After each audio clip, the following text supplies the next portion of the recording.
Magandang umaga mga kasambahay. This is Dr. Steph Supan for another episode of Women's Health. Ang pag-uusapan natin ngayong umaga ay tungkol sa isang very common infection sa mga kababaihan.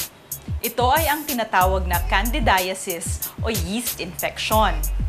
Ito ay dulot ng organism na tinatawag na candida.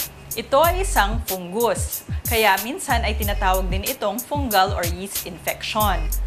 Ang karaniwang mga sintomas na nararamdaman ng mga babae ay itchiness o sobrang pangangati sa kanilang mga private parts. Minsan, sa sobrang itchiness or irritation, maaari din silang makaramdam ng burning sensation or hapdi.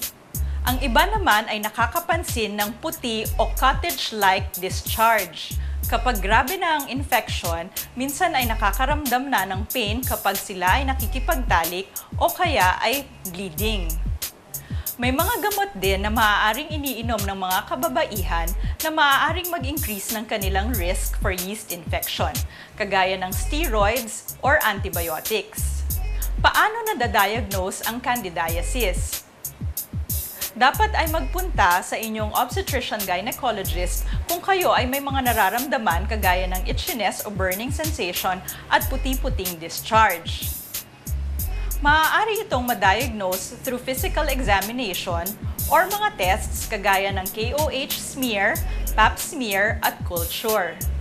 Kapag kayo ay na-diagnose ng candidiasis, ang mga gamot ay maaaring in topical form, kagaya ng creams o ointments, maaari din itong oral, in tablet or capsule forms, or vaginal suppositories. Ano ang maaaring gawin to prevent candidiasis? Dapat tayong kumain ng well-balanced diet, bawasan ang mga sugar sa ating kinakain. Iwasan din natin ang pagsuot ng masyadong masisikip na mga damit at ang paggamit ng panty liners. Hindi din nire-rekomenda ang douching o ang paghuhugas hanggang sa loob dahil nawawash out ang normal lactobacilli o good bacteria sa vagina. Ang usual na paghuhugas sa labas ay tama na.